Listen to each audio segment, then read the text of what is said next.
Bonjour, bienvenue à mon podcast de voyage. Aujourd'hui, j'ai deux invités très, très spéciaux qui, outre le sang et le nom de famille, sont des plongeurs. Alors, j'ai nommé Vincent, un de mes fils, Vincent Blouin, et mon petit-fils, Louis Sartaud-Blouin. Il y a beaucoup de hiérarchie dans la plongée sous-marine entre ce qu'on appelle open water, là, la classification, le diplôme de base pour être plongeur, jusqu'à instructeur avec les spécialisations, etc. Est-ce que ça, tu as ça en tête? Oui, bien rapidement, nous, on est avec PADI. Moi, j'ai choisi PADI parce que c'est la plus reconnue internationalement. Excuse-moi, c'est quoi ça, PADI? C'est Put Another Dime In. Fait que tu prends une scène puis tu lui donnes l'argent sans arrêt. Mais non, non, mais pour les spectateurs, c'est pas une organisation internationale. C'est une organisation qui régit la plongée récréative. Fait qu'ils ont parti à l'origine avec les standards de l'armée, puis ils ont fait un truc pour que ça soit super sécuritaire. Bref. Ça, c'est comme Naoui, c'est reconnu mondialement. Exactement. C'est simple, c'est partout dans le monde. Puis il y a des organisations que je dirais qui sont peut-être plus spécialisées, comme surtout en France, mais sont moins reconnues. Fait que tu es toujours en train de jongler avec ça. Fait que moi, j'ai décidé d'aller juste avec All-In avec PADI. Parce qu'aux Philippines, les bateaux, c'est comme des petites chaloupes avec comme des barrières un peu pour les stabiliser. Puis là, mes alos, faut que tu sautes entre les craques du ça.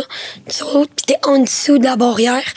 Puis là, les vagues, ça monte, tu te cognes dans la barrière. Tu te protèges. OK, c'est pas les normes nord-américaines. C'est pas simple. Non. Dis-moi, qu'est-ce que ça prend, selon toi, Louis Sartaud, pour être un bon plongeur? Mais il faut vraiment pas paniquer. C'est la pire affaire à faire.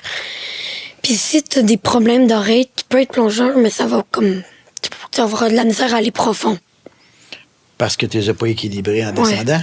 Mais parce que même si tu es équilibré, il y a du monde qui sont pas capables de... Genre, même s'ils le font, ça équilibre pas à 100%. OK, fait que ça fait mal. Ouais. Est-ce qu'il y a une plongée qui t'a plus marqué que les autres? Oui, elle, en Martinique, comme tu plonges dans une faille, sur comme une île. La roche, le diamant, là, qui est un peu au large, servait pour les pirates, puis c'est vraiment comme emblématique de la Martinique. Puis toi, tu rentrais dans la craque avec la bonbonne, puis tu peux ressortir après? Oui, c'est comme un tunnel un peu dans la roche.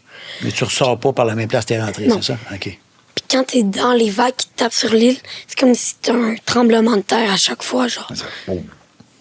Fait que toi, t'es ballotté dans la craque. Non, mais c'est genre des... Non, le son. Le son.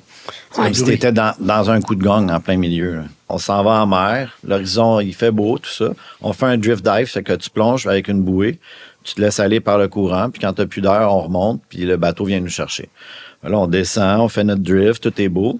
Là, la bouée, on sent que ça tire pas mal. Là. C'est moi qui la tenais. J'étais comme, on va se rapprocher.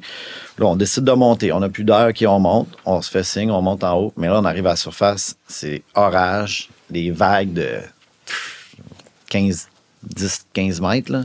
C'était comme on disparaissait, on réapparaissait. Là, on voit plus la côte, on voit plus rien. Il y a pas de bateau qui nous sauve. Là, on commence à paniquer. Les éclairs, pas trop loin.